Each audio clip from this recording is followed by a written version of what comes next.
मैं होटल में अपनी गर्लफ्रेंड को किसी दूसरे आदमी के साथ कमरा लेते हुए देखा हूँ, लेकिन मुझे जरा भी गुस्सा नहीं आता, बल्कि मैं उन्हें प्रोटेक्शन देकर कहता हूँ कि अपना ध्यान रखना। लेकिन वह आदमी मेरी बात की कद्र नहीं करता और उल्टा मुझे कमरे में आकर देखने का न्योता देता है। मैं गुस्से में कमरे के अंदर जाता हूँ, लेकिन अंदर जाकर देखता हूँ कि वहाँ दो और आदमी भी मौजूद हैं। वांग कियांग ली गांग, तुम लोग भी यहाँ हो? फैन भाई, हमें भी नहीं पता था कि भाभी ऐसी निकलेगी, वरना आप भी हमारे साथ शामिल हो जाते। ये सुनकर भी मुझे बिल्कुल गुस्सा नहीं आता। नहीं दोस्तों, मुझे ऐसा शौक नहीं है, बल्कि मैं मन ही मन यही चाहता हूँ कि लू याओ हमेशा के लिए इन्हीं लोगों के साथ फंस जाए। ऐसा इसलिए क्योंकि होटल में कदम रखते ही मेरे अंदर एक गोल्डन फिंगर जाग गया था, जिसकी मदद से मैं लोगों के शरीर पर मौजूद बीमारी के मॉन्स्टर देख सकता था। और वांग कियांग के शरीर पर एक विशाल सिफिलिस मॉन्स्टर बैठा हुआ था, जिसका लेवल पूरे 20 था। तभी लू याओ भी अपना असली रंग दिखाते हुए मुझे बुरी तरह सुनाने लगी है। यूफान, तुम हर महीने खाना डिलीवर करके जो 5-6 हजार कमाते हो, उससे तो मेरे मेकअप का खर्च भी नहीं निकलता। सच बताऊं, मैं इस कमरे में 10 बार आ चुकी हूँ। लू याओ को लगा कि उसकी बात सुनकर मैं वहीं गुस्से से फट पड़ूंगा, लेकिन मैं बिल्कुल शांत रहता हूँ और मन ही मन ठंडी हंसी हंसता हूँ। साली गंदी औरत, अब तुम्हारी बर्बादी शुरू होगी। लू याओ, उम्मीद है तुम अच्छे से मजे करोगी। यूनिडिंग होटल से निकलने के बाद मुझे सड़क किनारे लगातार खांसता हुआ एक आदमी दिखाई देता है, जिसके सिर पर लेवल 1 गोल्ड मॉन्स्टर बैठा हुआ था। तभी मेरे सामने सिस्टम का पेज खुलता है और पूछता है कि क्या मैं बैटल करना चाहता हूँ। जिज्ञासा में मैं हाँ चुन लेता हूँ। अगले ही पल मैं एक दूसरी दुनिया में पहुंच जाता हूँ। सामने एक सफेद पोलर बेयर खड़ा था, जिसके सिर के ऊपर एचपी बार चमक रही थी। फिर मैं देखता हूँ कि मेरे सिर के ऊपर भी एचपी बार मौजूद है। तभी सामने वाला भालू मेरी तरफ दौड़ता है। मैं सहज रूप से बचने की कोशिश करता हूँ, लेकिन मेरा शरीर हिल ही नहीं पाता। हमला लगते ही मेरे सिर के ऊपर लाल रंग का डैमेज नंबर उभर आता है। इसके बाद सामने वाला कोल्ड मॉन्स्टर रुक जाता है। तभी मुझे एहसास होता है कि अब मैं हिल सकता हूँ। मैं बिना सोचे एक जोरदार मुक्का उसके सिर पर मारता हूँ और उसकी एचपी 12 पॉइंट कम हो जाती है। तभी मुझे समझ आता है कि यह टर्न बेस्ड बैटल है। इसके बाद हम दोनों बारी बारी से एक दूसरे पर हमला करते रहते हैं। आखिरकार जब मेरी एचपी सिर्फ 10 पॉइंट बचती है, तभी कोल्ड मॉन्स्टर की एचपी पूरी तरह खत्म हो जाती है और वह जमीन पर गिर पड़ता है। बैटल समाप्त। मुझे 10 एक्सपीरियंस पॉइंट मिलते हैं। मेरा लेवल बढ़कर 2 हो जाता है। बधाई हो होस्ट, आइटम स्टोर अनलॉक हो गया। इक्विपमेंट स्टोर अनलॉक हो गया। बधाई हो होस्ट, मैंने लेवल 1 वायरस कोल्ड मॉन्स्टर को हरा दिया और मुझे नया स्किल मिला, स्ट्रॉन्ग। इसके बाद दृश्य बदलता है और मैं वापस उसी सड़क पर लौट आता हूँ। जो आदमी अभी जोर जोर से खांस रहा था, वह अचानक पूरी तरह ठीक हो जाता है। अब मुझे समझ आ जाता है कि अगर बीमारी के मॉन्स्टर को हरा दिया जाए तो बीमारी भी ठीक हो जाती है और साथ ही मुझे रिवॉर्ड भी मिलता है। अगर मैं अपना क्लिनिक खोलकर लोगों का इलाज करूं तो बहुत बड़ा अमीर बन सकता हूं। ये सोचकर मैं दूसरे राहगीरों की तरफ देखता हूं, लेकिन हैरान रह जाता हूं, क्योंकि उनके शरीर पर मौजूद सभी बीमारी के मॉन्स्टर लेवल 50 से भी ऊपर थे। Coronary disease monster, heart disease monster, uraemia monster और न जाने कितने भयानक मॉन्स्टर। ये सभी ऐसे दुश्मन थे जिनसे अभी मैं टक्कर नहीं ले सकता था। लगता है जिन बीमारियों का इलाज आधुनिक मेडिकल साइंस भी पूरी तरह नहीं कर सकी, उन्हें हराना अभी मेरी ताकत से बाहर है। फिलहाल सबसे जरूरी काम जल्दी से जल्दी लेवल अप करना है। तभी मुझे मॉन्स्टर फार्म करने के लिए सबसे बढ़िया जगह याद आती है, हॉस्पिटल। इसलिए मैं पहले जिनिश्यू अपार्टमेंट वापस जाकर थोड़ा आराम करने का फैसला करता हूँ। लेकिन बिल्डिंग के कॉरिडोर में मेरी मुलाकात खूबसूरत मकान मालकिन से होती है। उसे देखकर मुझे हैरानी होती है कि उसे ब्रेस्ट कैंसर है। इतनी कम उम्र में ऐसी बीमारी सच में अफसोस की बात है। लेकिन उसके ब्रेस्ट कैंसर आर्मी वैनगार्ड का मतलब क्या है? छोड़ो, अभी इस बारे में सोचने का समय नहीं है। वैसे भी इतना ताकतवर वायरस मॉन्स्टर अभी मैं नहीं हरा सका। फुर्सत मिले तो हॉस्पिटल जाकर चेकअप जरूर करवा लेना। इतना कहकर मैं जल्दी से अपने कमरे में चला जाता हूँ। लियू रुयान यह सुनकर हैरान रह जाती है, क्योंकि उसे सचमुच लास्ट स्टेज ब्रेस्ट कैंसर था। आखिर यूफान को यह बात कैसे पता चल गई? जैसे ही मैं कमरे में दाखिल होता हूँ, मुझे अपना सबसे अच्छा दोस्त चेन हाउ दिखाई देता है। उसके शरीर पर कई तरह की बीमारियां थीं, लेकिन सबसे ज्यादा नजर आने वाला था सॉफ्ट मॉन्स्टर। यह बंदा हमेशा अपनी मर्दानगी की बड़ी बड़ी बातें करता रहता था, लेकिन असलियत कुछ और ही निकली। अपने दोस्त की खुशहाल जिंदगी के लिए मैं बिना एक पल गंवाए सॉफ्ट मॉन्स्टर के खिलाफ बैटल शुरू कर देता हूँ। मेरे सामने एक ढीला ढाला अर्थवर्म जैसा मॉन्स्टर था। बैटल पहले की तरह टर्न बेस्ड थी। बिना किसी मुश्किल के मैं बैटल जीत गया। इस बार मॉन्स्टर ने कर्व्ड ब्लेड ड्रॉप की। बधाई हो होस्ट, आपको कर्व्ड ब्लेड इक्विपमेंट मिला। इसे इक्विप करने पर 15 अटैक बढ़ेगा। बैटल खत्म होते ही मैं रियल वर्ल्ड में वापस आ गया। कुछ भी न जानने वाला चेन हाउ अचानक महसूस करने लगा कि उसके शरीर का निचला हिस्सा पहले से हल्का और ताकतवर हो गया है। फैन भाई, चलो ड्रीम वाली बात हाउस चलते हैं। आज मैं ट्रीट देता हूँ, तू ही जा। मैं नहीं आ रहा। ठीक है, फिर मैं अकेला ही जाता हूँ। अगले दिन मैं अपनी प्लानिंग के मुताबिक रेनई हॉस्पिटल पहुंचा। तभी पीछे से एक जानी पहचानी आवाज आई, ब्रेकअप हो गया, फिर भी मेरा पीछा कर रहे हो। पीछे मुड़कर देखा तो वह लू याओ थी। असल में सुबह उठते ही उसने देखा कि उसके नीचे कई छोटे छोटे दाने निकल आए थे, जो दर्द भी कर रहे थे और खुजली भी हो रही थी। इसलिए वह हॉस्पिटल चेकअप के लिए आई थी। मैं मन ही मन हंस पड़ा। हा हा हा,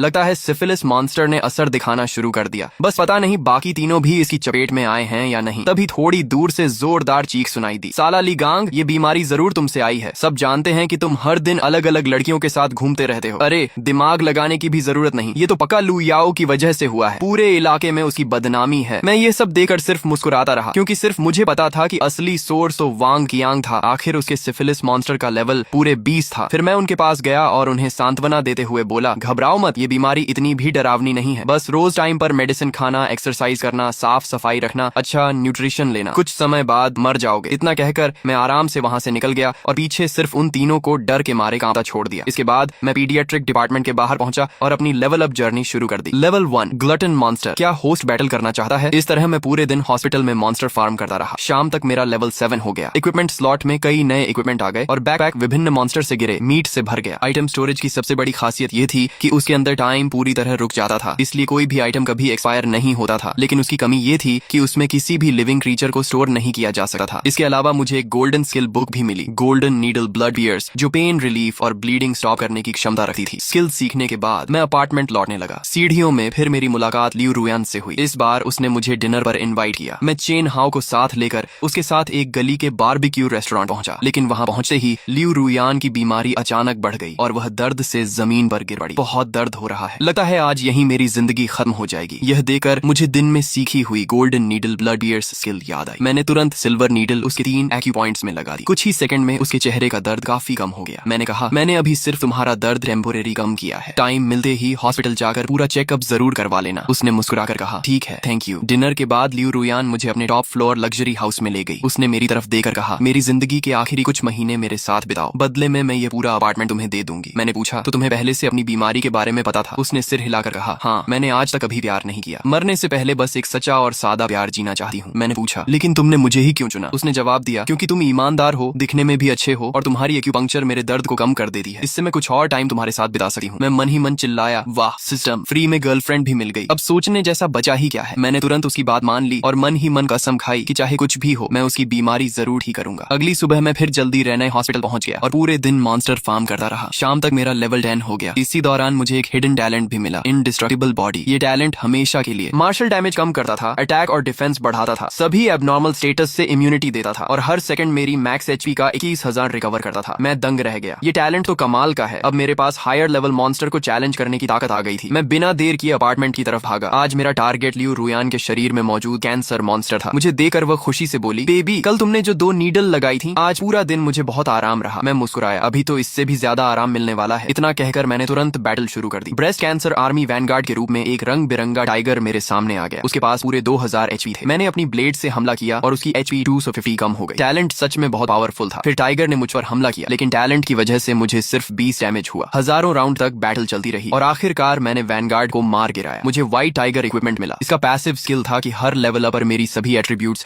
हमेशा के लिए 10 पॉइंट बढ़ जाएंगी। करंट लेवल 1, लेकिन तभी लियू रुयान के पास एक और मॉन्स्टर प्रकट हुआ। Level 20 breast cancer army Centurion touch system बोला, इसे मारने पर लियू रुयान की लाइफ 2 साल बढ़ जाएगी। मैं समझ गया कि कैंसर इतना आसान नहीं है, आगे इससे भी बड़ी मॉन्स्टर आर्मी मेरा इंतजार कर रही होगी। लेकिन कम से कम अब मुझे होप दिखने लगी थी। उधर लियू रुयान को अचानक महसूस हुआ कि उसका शरीर पहले से कहीं हल्का हो गया है। वह सोचने लगी, आखिर ये क्या हो रहा है? क्या सच में प्यार इंसान को ताकत देता है? इसके बाद उसने मेरा हाथ पकड़ा और मुझे बेडरूम में ले गई। कुछ देर बाद जब सब शांत हुआ तो मैंने उसकी तरफ देखा और अचानक चौंक गया। अरे, उसके शरीर पर अब एक और नया लेवल 100 इनफर्टिलिटी मॉन्स्टर भी दिखाई दे रहा था। आखिर उसने पिछले जन्म में ऐसा कौन सा पाप किया था कि इस जन्म में उसे इतनी तकलीफें झेलनी पड़ रही हैं। अगली सुबह तड़के मैं फिर रेने हॉस्पिटल पहुंचा ताकि मॉन्स्टर फार्म कर सकूं। लेकिन इस बार हॉस्पिटल में बहुत सारे सिक्योरिटी गार्ड दिखाई दिए। हॉस्पिटल की इनकम अचानक 5वां हिस्सा कम हो गई थी। कई पेशेंट रजिस्ट्रेशन कराने के तुरंत बाद ही ठीक हो रहे थे। डीन को शक था कि कोई हॉस्पिटल के अंदर इलीगल ट्रीटमेंट कर रहा है। उसने सिक्योरिटी से कहा, आज सब लोग ध्यान से निगरानी रखना। उसी समय एक मेडिकल ट्रॉली तेजी से मेरी तरफ आई। पेशेंट के शरीर से बहुत ज्यादा ब्लीडिंग हो रही थी। अगर जल्दी ब्लीडिंग नहीं रुकी तो उसकी जान जा सकती थी। जल्दी डॉक्टर ली को ऑपरेशन के लिए बुलाओ। यह देखकर मैंने तुरंत एक्शन लिया। सबसे पहले मैंने golden needle blood pierce skill से उसकी ब्लीडिंग रोक दी। ब्लीडिंग मॉन्स्टर का लेवल 20 से घटकर 15 हो गया। फिर मैंने बिना देर किए बैटल शुरू कर दी। इंडिस्ट्रक्टिबल बॉडी टैलेंट की वजह से मैंने आसानी से उसे हरा दिया। बधाई हो, host battle victory. Reward 100 year massage skill. तभी ऑपरेशन के लिए आए डॉक्टर ने देखा कि ब्लीडिंग पूरी तरह रुक चुकी थी। मैंने उनसे कहा, ऑपरेशन के दौरान इस नीडल को मत निकालना, ये ब्लीडिंग भी रोकती है और पेन भी कम करती है। डॉक्टर हैरान तो हुआ, लेकिन ऑपरेशन ज्यादा जरूरी था, इसलिए उसने कुछ नहीं कहा। उसी समय पेशेंट के फैमिली मेंबर्स मेरा धन्यवाद करने आए। उन्होंने अपनी आंखों से देखा था कि मेरे नीडल लगाते ही ब्लीडिंग रुक गई थी। ध्यान से देखने पर पता चला कि वह मेरा हाई स्कूल क्लासमेट जो झेंग था। घायल आदमी उसका पुलिस चीफ पिता था, जिसे क्रिमिनल पकड़ते समय कई बार चाकू मारा गया था। अगर मैं समय पर मदद नहीं करता तो शायद उसकी जान नहीं बचती। जो झेंग ने कहा कि ऑपरेशन खत्म होने के बाद हम दोनों आराम से मिलेंगे। मैंने उसकी बात मान ली और फिर से मॉन्स्टर फार्म करने चला गया। शाम को जब मैं वापस लौटने लगा तभी मेरे फोन पर जो झेंग का कॉल आया। उसने बताया कि उसके पिता ऑपरेशन के बाद भी होश में नहीं आए हैं। डॉक्टर दूसरी सर्जरी